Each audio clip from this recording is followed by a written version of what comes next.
नमस्कार मंडळी. आज आपण तांदळाच्या पिठात बारीक चिरलेली कोथिंबीर ॲड करून मस्त खमंग खुशखुशीत पदार्थ बनवणार आहोत. हे पदार्थ आपण आठवडाभर साठवून ठेवू शकतो. मुलांना डब्यात सुद्धा देऊ शकतो किंवा प्रवासात सुद्धा घेऊन जाऊ शकतो. तर चला करूया रेसिपीला सुरुवात. त्यासाठी एक वाटण आपण बनवून तयार करून घेऊया. त्याच्यासाठी मी 2 तिखटवाले हिरव्या मिरच्या घेतलेल्या आहे. 5 ते 7 लसणाच्या पाकळ्या घेतलेले आहे. तिखटाचं प्रमाण तुम्ही तुमच्या आवडीप्रमाणे कमी जास्त करू शकता. आता आपण हे वाटण मिक्सरमध्ये वाटून घेऊया. हे बघा, या पद्धतीने आपल्याला हे जे मिरची आणि लसणाचा ठेचा आपण इथे बनवून तयार करून घेतलेला आहे. हे बघा, आता आपण हे जे ठेचा बनवलेला आहोत ते आपण एका बाजूला ठेवून घेऊया.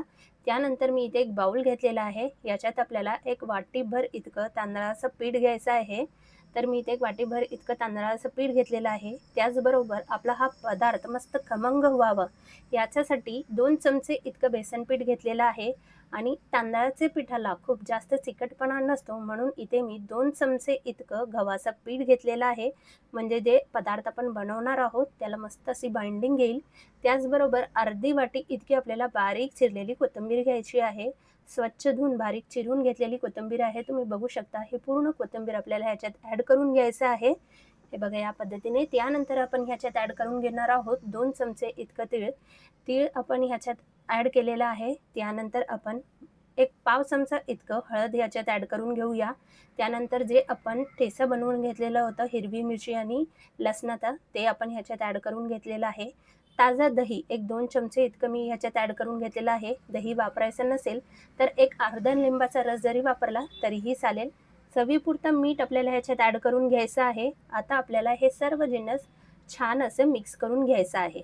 आता तांदळाच्या पिठाला खूप जास्त चिकटपणा नसतो, म्हणून हे पीठ मळायला मी गरम पाण्याचा वापर करणार आहे. म्हणजे जे पीठ आहे एकजीव होईल, मऊ होईल. तर मंडळी, आजची रेसिपी जरी आवडली असेल तर प्लीज एक लाईक करायला विसरू नका. आणि तुम्ही कोणत्या देशातून, कोणत्या राज्यातून किंवा कोणत्या प्रदेशातून ही रेसिपी बघताय मला कमेंट करून नक्की कळवा, म्हणजे मी तुमचे आभार मानू शकेन. इथे तुम्ही बघू शकता गरम पाण्याचा वापर करून आपण हे पीठ मळून घेतलेलं आहे. आता एक 5 मिनिटं आपल्याला हे रेस्ट करायला ठेवायचं आहे. जर तुम्हाला तेव्हाचे तेव्हा बनवून घ्यायचं असेल तरीही चालेल, काहीही हरकत नाही आहे. 5 मिनिटानंतर इथे तुम्ही बघू शकता छान असं आपलं पीठ मऊ झालेलं आहे. लगेचच आपण आपला हा पदार्थ बनवायला तयार करून घेऊया. आता लिंबा इतके आपल्याला छोटे छोटे याचे गोळे तयार करून घ्यायचे आहे. एका वेळेला एक गोळा करून तुम्ही हा पदार्थ बनवला तरीही चालेल किंवा पूर्ण असे गोळे बनवून ठेवलं तरीही चालेल. आता आपण ह्याचे पूर्ण असे गोळे बनवून इथे तयार करून घेऊया. आता इथे तुम्ही बघू शकता हळूहळू करत मी पूर्ण गोळे इथे बनवून तयार करून घेते. त्यानंतर आपण एक प्लास्टिकची पिशवी घेऊया. म्हणजे तुमच्याकडे जर बटर पेपर असेल त्याचा वापर केला तरीही चालेल. हो मंडळी, आज आपण तांदळाचे पिठाचे वडे करणार आहोत. मस्त खमंग खुशखुशीत पदार्थ आहे. आता आषाढी वारी सुद्धा सुरू होणार आहे. तर वारीला जाणारे लोक अगदी 8 ते 10 दिवस टिकणारे असे पदार्थ सुद्धा घेऊन जातात. तर हे तांदळाचे वडे सुद्धा तुम्ही वारीला किंवा प्रवासात सुद्धा घेऊन जाऊ शकता. अगदी आठवडाभर आपण हे साठवून ठेवू शकतो. मुलांची शाळा सुद्धा सुरू झालेली आहे. शाळेत सुद्धा डब्यात सुद्धा तुम्ही सॉसबरोबर मुलांना दिलं तरीही चालेल. तुम्ही इथे बघू शकता मी एका डिशच्या मदतीने ह्याच्यावर असं दाब देऊन हे जे आपले वडे आहे ते बनवून तयार करून घेतलेलं आहे.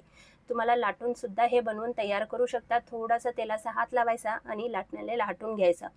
पण वडे म्हणले की जे पीठ आहे ते थोडंसं मऊ असतं. तर इथे मी या डिशच्या मदतीने हे प्लास्टिकच्या पिशवीवर थोडंसं दाब देऊन हे वडे याप्रमाणे बनवून तयार करून घेतलेलं आहे. हे बघा, या पद्धतीने अगदी पटपट बनवून तयार होतात. काहीही जास्त वेळ लागत नाहीये. एका वेळी तुम्ही 4 ते 5 वडे बनवून तयार करून घेतले आणि त्यानंतर तळून घेतले तरीही चालेल. या पद्धतीने थोडंसं तेल आपल्याला तेलाचा हात याच्यावर लावायचा आहे. प्लास्टिकची दुसरी पिशवी याच्यावर ठेवायची आहे आणि डिश घेऊन याच्यावर थोडासा दाब द्यायचा आहे आणि पटकन आपले हे वडे बनवून तयार होतात. खूप टेस्टी, खूप चविष्ट आणि अगदी आठवडाभर साठवून ठेवणारी रेसिपी आहे मंडळी. तर तुम्ही सुद्धा एकदा नक्की ट्राय करा आणि कमेंट करून नक्की कळवा की तुम्हाला ही रेसिपी कशी वाटली. तर इथे तुम्ही बघू शकता या पद्धतीने आपण वडे पूर्ण बनवून तयार करून घेऊया. हे बघा, हळूहळू करत आपल्याला हे वडे बनवून तयार करून घ्यायचं आहे. वडे बनवताना फक्त लक्षात ठेवा की थोडंसं तेलाचा हात असा आपल्याला ह्याच्यात वापर करायचा आहे. नाहीतर जे पीठ आहे ते प्लास्टिकची जी पिशवी आहे किंवा जे आपलं बटर पेपर आहे त्याला चिटकून जाईल. हे बघा, या पद्धतीने आपण बनवून वडे तयार करून घेऊया. आता एका बाजूला मी तेल गरम करून घेतलेलं आहे. याच्यावर वडे सोडायचे आणि हळू करत आपल्याला हे तळून घ्यायचं आहे. तर इथे याच्यावर अशा आपण झाऱ्याच्या मदतीने हळू करत याच्यावर तेल असं उडवत हे आपण वडे तयार करून घेऊया, म्हणजे मस्त आपले टम्म हे वडे फुगून तयार होतात. तर तळताना लक्षात ठेवा, की याच्यावर असं तेल आपल्याला सोडत तळून घ्यायचं आहे, म्हणजे वडे जे आहेत ते मस्त छान फुगतात. तर इथे तुम्ही बघू शकता दोन्ही बाजूने मस्त सोनेरी रंग येईपर्यंत आपल्याला हे तळून घ्यायचं आहे. मस्त खमंग असे आपले हे वडे टम्म फुगलेले बनवून तयार होतात. इथे तुम्ही बघू शकता कलर अगदी छान आलेला आहे. वडा आपला मस्त टम्म फुगलेला आहे. याच पद्धतीने आपण पूर्ण जे वडे आहेत ते तळून घेऊया. तर तळताना फक्त तुम्हाला लक्षात ठेवायचं आहे, की याच्यावर तेल असा आपल्याला उडवत हे तळून घ्यायचं आहे. म्हणजे जे वडे आहेत ते मस्त तळून फुगून तयार होतात. तर याच पद्धतीने दुसरा वडासुद्धा मी तुम्हाला इथे तळून दाखवते. म्हणजे जे खालची बाजू आहे, जेव्हा आपण डिशने याला आपण दाब देतो, तर खालची जी बाजू आहे ते तेलात सोडताना वर आपल्याला ठेवायचं आहे. म्हणजे जे वडे आहे आपले मस्त टम्म फुगून तयार होतात. हे बघा या पद्धतीने आपल्याला झाऱ्याच्या मदतीने याच्यावर तेल असं उडवत हे आपले जे वडे आहेत तळून घ्यायचं आहे. मस्त टम फुगून तयार होतात. काहीही वेळ लागत नाहीये. अगदी 1-2 मिनिटात आपला हा वडा तळून तयार होतात. दोन्ही बाजूने मस्त खमंग आणि मस्त सोनेरी रंग येईपर्यंत आपल्याला हे तळून घ्यायचं आहे. कलर बघू शकता मस्त टम्म फुगलेले वडे आहे आणि आठवडाभर सहज टिकून राहतात. अजिबात खराब होत नाहीये. प्रवासात सुद्धा तुम्ही घेऊन जाऊ शकता. अगदी लोणच्याबरोबर किंवा चहाबरोबर सुद्धा घेतलं तरीही मस्त लागतात. तर हे बघा दोन्ही बाजूने आपल्याला हे खमंग असे तळून घ्यायचं आहे. कलर मस्त आलेला आहे तुम्ही बघू शकता. याच पद्धतीने आपण पूर्ण वडे इथे तळून घेऊया. कलर बघू शकता मंडळी तुम्ही मस्त छान आलेला आहे. तर याच पद्धतीने आपण पूर्ण वडे इथे तळून तयार करून घेऊया. तर इथे आपले पूर्ण वडे तळून झालेले आहे. तुम्ही बघू शकता. कलर मस्त आलेला आहे.